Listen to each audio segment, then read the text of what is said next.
were there different ranks of knights. Imagine a world where honor and valor were not just ideals, but the very fabric of society. In the medieval period, knights held a significant position, but did you know that not all knights were created equal? The concept of ranking among knights was prevalent, reflecting their roles, responsibilities, and the social hierarchy of the time. Knights were typically categorized based on their status, experience, and the nature of their service.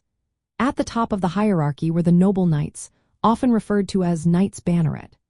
These knights had the right to lead their own troops into battle and were usually landowners with considerable wealth and influence.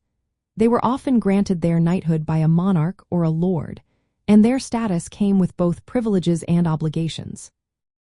Below them were the knights bachelor.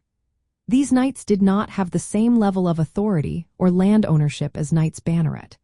They served under higher-ranking nobles and were often younger knights who had not yet established their own command. Despite their lower rank, knights bachelor were still respected warriors and played essential roles in military campaigns. Another category included the squires, who were young men training to become knights.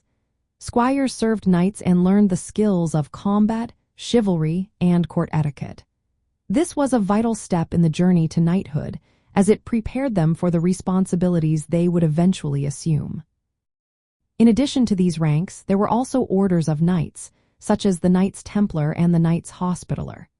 These orders had specific missions, often related to the Crusades, and their members followed strict codes of conduct and loyalty. The ranks within these orders could vary, with titles like Grand Master or Commander denoting higher positions. The distinctions among knights were not merely ceremonial. They influenced their roles in society and the military.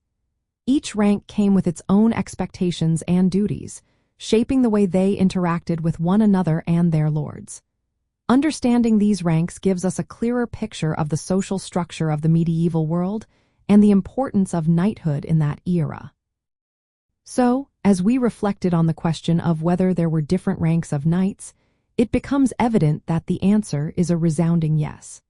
The hierarchy among knights was an essential aspect of medieval society, defining not only their military roles but also their social standing and responsibilities.